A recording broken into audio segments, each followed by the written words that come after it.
Hai Andika, guys di sini. Selamat datang di segmen rehabilitas atau review handphone bekas berkualitas. Nah, handphone yang akan kita rehab kali ini adalah sebuah mantan flagship yang dari dulu sebenarnya udah saya incer. Cuman karena harganya terlalu mahal, jadi saya bisanya beli sekarang ketika harganya udah turun.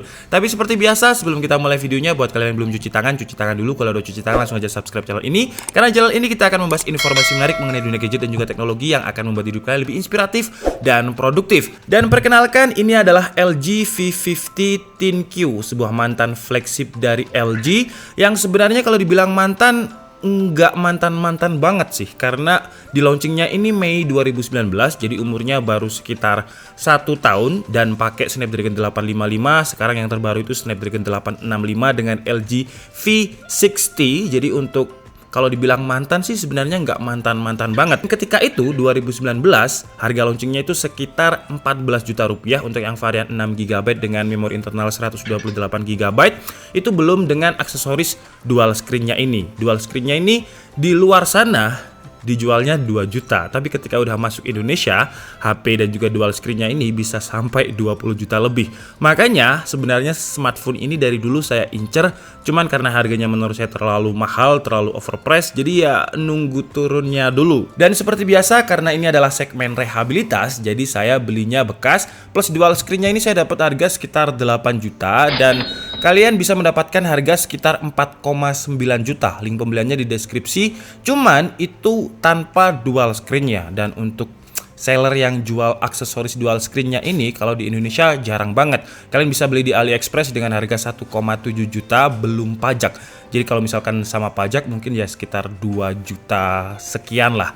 Nah, LG V50 ini menurut saya kalau tanpa dual screen-nya bener-bener sayang banget, karena menurut saya itu adalah fitur utamanya. Karena menurut saya kalau misalkan dari segi desain, LG seri V ini entah kenapa kalau saya sih desain itu taste dan juga selera orang masing-masing, tapi saya nggak suka dengan desainnya LG ini. Saya lebih prefer desainnya LG yang baru, LG Velvet, itu lebih bagus menurut saya. Kalau ini tuh memang dia memiliki ciri khas ya, tapi kalau kameranya seperti ini, mirip banget dengan Meizu. Kalau kalian pernah tahu Meizu 17, kameranya juga tertata seperti ini, malah masih ada frame-nya. Sementara untuk LG ini bener-bener tidak ada frame-nya sama sekali untuk kameranya. Kemudian untuk fingerprint-nya juga masih di bawah kamera dengan di back cover seperti itu. Jadi kalau secara desain menurut saya, kalau saya pribadi saya nggak terlalu suka dengan desainnya LG.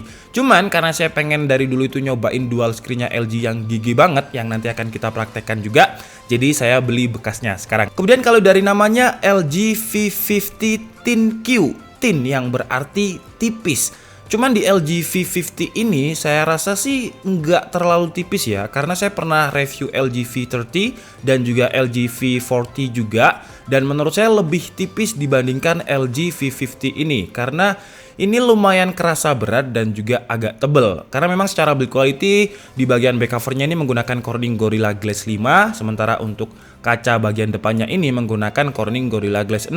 Kemudian walaupun bekas seperti biasa, saya bisa mendapatkan barang yang menurut saya sih masih cukup oke ya. Dan dia juga masih dilapisi screen guard, cuman screen guardnya udah mau rusak sih ya. Jadi nanti mungkin dibeliin screen guard baru. Kemudian kalau dari segi desain bagian depan, layarnya ada notch sama seperti iPhone XS ataupun iPhone 11 Pro Max. Jadi ada notch-nya. Kalau di LG, notch-nya ini digunakan untuk speaker karena dia dual speaker bawah dan juga atas. Dan untuk selfie kameranya, dia memiliki 2 selfie kamera, 8 dan juga 5 megapiksel. Kemudian kalau untuk port-portnya, di bagian kirinya ada volume up and down, kemudian ada tombol untuk voice assistant. Di bagian kanannya ada SIM tray yang dia support dengan 1 SIM dan juga micro SD, jadi masih ada slot micro SD. Kemudian ada tombol lock dan off. Di bagian atasnya tidak ada apa-apa, di bagian bawahnya ada USB Type-C dan juga masih ada audio jack. Karena LG ini terkenal dengan driver Hi-Fi DAC. Jadi kalau kalian suka atau kalian mungkin audiophile yang suka hobi mendengarkan musik dengan driver DAC, itu bisa lebih jernih suaranya. Kemudian mungkin langsung lanjut aja untuk benchmarknya ya. Jadi tadi sudah saya tes di Antutu dan untuk detail skornya totalnya 380.000. Dan menurut saya untuk Snapdragon 855 menurut saya sih skornya ini kurang untuk unit yang kita review ini. Jadi mungkin buat kalian yang juga punya LG V50 atau Snapdragon 855 lain, berapa sih skor Antutu di versi 8 ya, versi yang terbaru.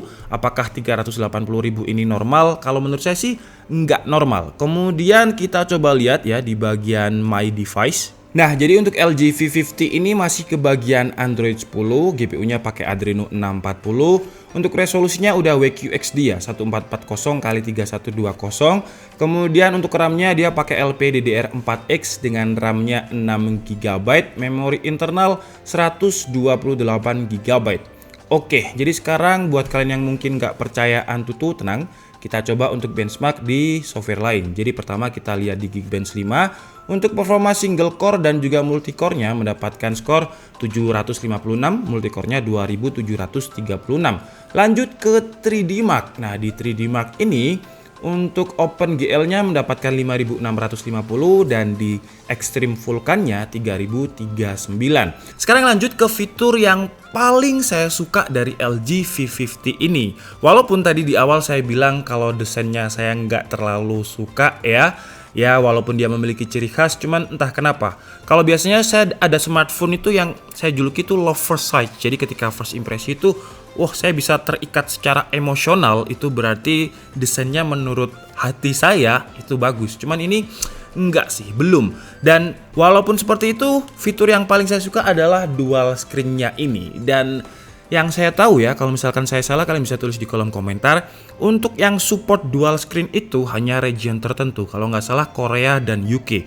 Untuk LG V50 yang region USA, pokoknya yang nggak ada pin di bagian belakangnya ini berarti dia nggak bisa. Gampangnya seperti itu aja lah. Nah, kalau kalian punya LG V50, kalian bisa tulis di kolom komentar pengalaman kalian menggunakannya seperti apa. Dan kalau kalian punya LG V50, wajib beli dual screen-nya. Menurut saya wajib banget karena fiturnya menurut saya gigi banget. Sekarang langsung aja kita praktekkan.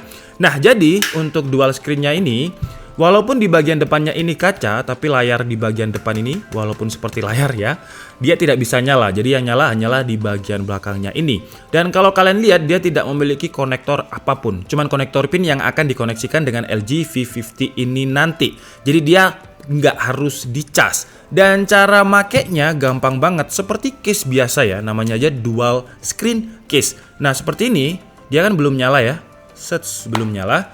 Cuman ketika kalian di sini kan ada kayak menu yang dia agak tersembunyi seperti ini, kemudian turn on dual screen, kemudian use. Oh ya, BTW kalau dual screen resolusinya dia akan langsung ke medium ya. Jadi nggak WQXD tapi 2440. Nah, kalau kalian lihat sekarang sudah terkoneksi dengan dual screen-nya. Dual screen-nya ini memiliki resolusi Full HD dengan panel OLED juga. Jadi walaupun resolusinya lebih besar main screen-nya, tapi dia udah menggunakan panel OLED. Jadi harganya memang cukup mahal kalau kalian beli aksesoris dual screen case-nya ini. Dan fitur dari LG dual screen ini banyak banget. Contohnya kalau misalkan kita masuk ke bagian kamera ya, di kamera. Kemudian kalau kalian lihat ada bagian di atas ini kayak semacam icon dual screen, kalian pencet aja, search. Nah, dia akan muncul seperti ini.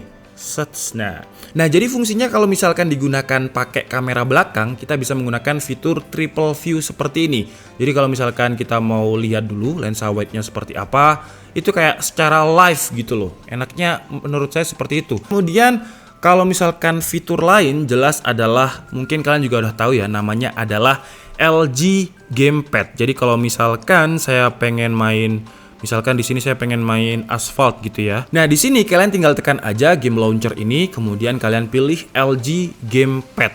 Nah, seperti ini. Jadi bagian main screen-nya akan jadi gamepad, kemudian kalian pilih gamenya Asphalt. Contohnya seperti ini. Dan BTW untuk speakernya LG V50 ini bener-bener imersif banget menurut saya ya. Dia dual speaker dengan drivernya DTS:X. Jadi untuk kualitas suaranya menurut saya udah kencang banget dan juga beda lah dengan smartphone flagship yang lain. Dan kalau kalian lihat ya, layar main screen dan juga dual screen-nya ini benar-benar hampir sama kualitasnya. Jadi tidak ada perbedaan gitu. Nah, kalau di Fortnite LG V50 ini gamepad-nya nggak usah diatur-atur lagi, udah bisa ya, dia langsung support gitu. Kalau misalkan game yang belum support, itu harus diatur lagi, yang nanti akan saya tunjukkan gimana caranya. Nah, di game PUBG ini, karena bawaan gamepad dari LG tadi nggak bisa, kita bisa untuk edit sendiri. Jadi cara editnya adalah ya kayak seperti gamepad controller gitulah. Cuman kalau gamepad yang eksternal itu kan biasanya dia pakai Bluetooth, sementara untuk LG ini enggak. Jadi keuntungannya adalah nggak ada delay karena nggak ada koneksi yang wireless. Jadi dia langsung pakai pin konektor yang 3 kuning tembaga tadi. Cuman jujur aja kalau saya pribadi malah kesulitan kalau misalkan main game FPS dengan gamepad seperti ini, karena kayak kurang cepat gitu tangannya. Mungkin belum terbiasa aja. Nah, jadi kalau misalkan pakai gamepad itu minim delay karena dia langsung pakai pinnya tadi. Oke, jadi mungkin untuk gaming cukup segitu aja LG gamepadnya karena masih banyak fitur untuk dual screen di LG V50 ini. Pertama, ada yang namanya ya multitasking lah ya, multitasking beast. Contohnya misalkan nih, di sini saya lagi browsing pakai Chrome, kemudian di sini saya juga mau browsing pakai Chrome. Itu bisa. Jadi saya bisa membuka Chrome 2 kali atau 2 Chrome secara bersamaan. Mana Google Chrome? Nah, di sini kita tinggal buka Google Chrome. Nah, ini adalah page yang berbeda. Nah, jadi misalkan saya lagi mencari informasinya LG V50 ThinQ ini. Di sini saya juga cari informasi LG V50 juga. Nah, seperti ini. Misalkan ini page yang sama coba ya. Misalkan dari websitenya LG langsung lah. Nah, seperti ini. 5G is LG. Wah, ini tagline yang bagus banget ya. 5G is LG. Nah, sekarang sambil kita lihat mungkin ya untuk baterainya ini 4000 mAh. Jadi baterainya nggak terlalu besar. Kalau dibandingkan dengan flagship 2019 sebenarnya 4000 mAh udah cukup besar. Cuman kalau dibandingkan dengan smartphone mid-range sekarang aja lah nggak terlalu besar, 4000 mAh. Apalagi kalau misalkan kita pakai dual screen-nya seperti ini, baterainya ya lumayan cepat habis. Kemudian ini kok flickering, coba saya tambahin dulu. Nah, kalau segini nggak flickering. Kemudian fitur lainnya adalah fitur My Pick Apps. Jadi kalian buka aja aplikasi ini yang ada icon dual screen-nya ini, kemudian My Pick App. Nah, My Pick App ini kalau ada aplikasi yang kita pilih ketika kita buka dual screen-nya, dia akan langsung membuka aplikasi. Contoh ya, misalkan kalian adalah seorang akuntan, jadi kalian selalu membuka aplikasi kalkulator. Nah, jadi ketika saya tutup seperti ini, kemudian saya buka lagi, search bagian kiri akan langsung membuka kalkulator. Kalau misalkan kalian bukan akuntan, mungkin, oh ya BTW sekarang saya lagi suka mempelajari saham dan saya pakai iPod. Jadi kalau misalkan nih, ini saya buka, saya tutup, kemudian saya buka lagi, akan langsung terbuka iPod. Jadi saya bisa langsung melihat market stock yang ada sekarang. Ya, disesuaikan aja lah dengan kebutuhan. Kalau misalkan kalian adalah social media influencer, mungkin ya kalian bisa buka Instagram, atau kalian suka sering buka WhatsApp, ya WhatsApp. Intinya disesuaikan aja dengan kebutuhan. Kemudian kalau misalkan kalian pengen main 2 game secara bersamaan, itu juga bisa. Contoh misalkan di sini saya mau main game Sonic, kemudian di satunya saya mau main game ini aja, Rally Fury. Nah, karena dia bisa mode tenda juga ya, seperti ini. Nah, jadi saya bisa memainkan 2 game dengan 2 orang. Kenceng banget suaranya ya. Jadi yang bagian sini saya bisa bermain game, bagian sana mungkin kalian bermain game yang sama, kemudian secara kompetitif ya, mencari untuk best score-nya itu bisa. Jadi pokoknya multitasking banget lah. Sayang banget kalau misalkan kalian punya LG V50 tapi tidak membeli aksesoris dual screen-nya sekaligus. Kemudian untuk fitur lain saya namakan mode laptop atau laptop mode. Jadi kalau misalkan kalian pengen ngetik sesuatu ya, tinggal diputar aja seperti ini. Pastikan untuk auto lock-nya itu nggak auto lock-nya itu nggak ke-lock, jadi biar dia bisa landscape seperti ini. Kemudian tekan icon dual screen ini, search. Nah, jadi dia akan mode laptop. Kalau misalkan ini kita gini kan, nah kita bisa ngetik nih seperti ini, mode laptop.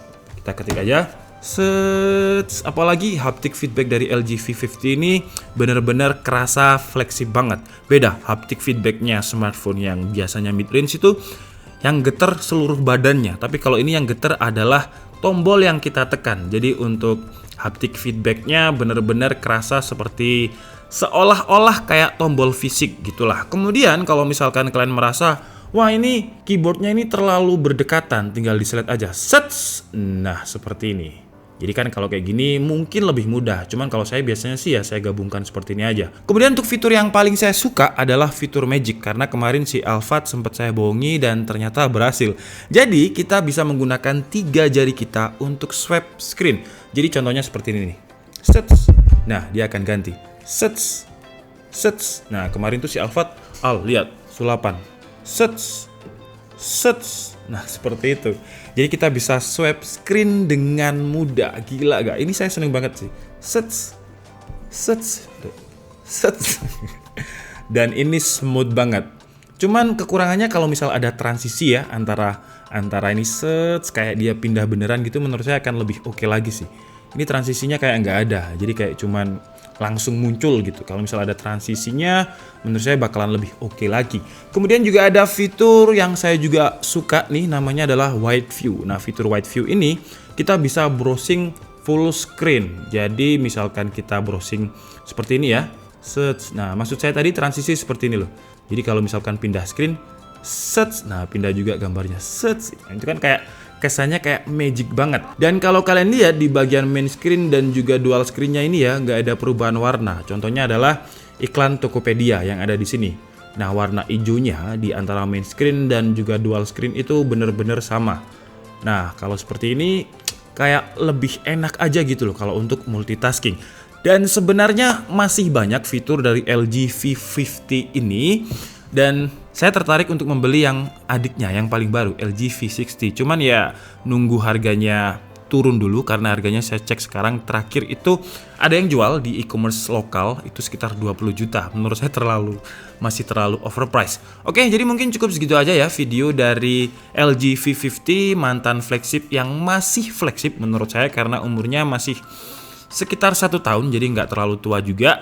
Kalau untuk desain menurut saya sih saya nggak bisa ada terikat emosional dengan LG V50 ini kalau secara desain. Cuman kalau secara fitur dengan dual screen-nya ini benar-benar membantu banget untuk kegiatan multitasking, nggak hanya multitasking dan gaming pun juga bisa, dan fitur-fitur yang saya jelaskan tadi. Kekurangannya dia nggak masuk Indonesia sih. Entah kenapa LG ini nggak masuk Indonesia. Semoga aja LG bisa berubah pikiran dan mau masuk ke Indonesia lagi. Oke, jadi mungkin cukup segitu aja video kita kali ini. Saya minta maaf kalau ada kesalahan dalam penyampaian informasi. Seperti biasa, kalian bisa mengkoreksinya di kolom komentar. Saya Dika Setiabudi and see you on the next video. Bye-bye.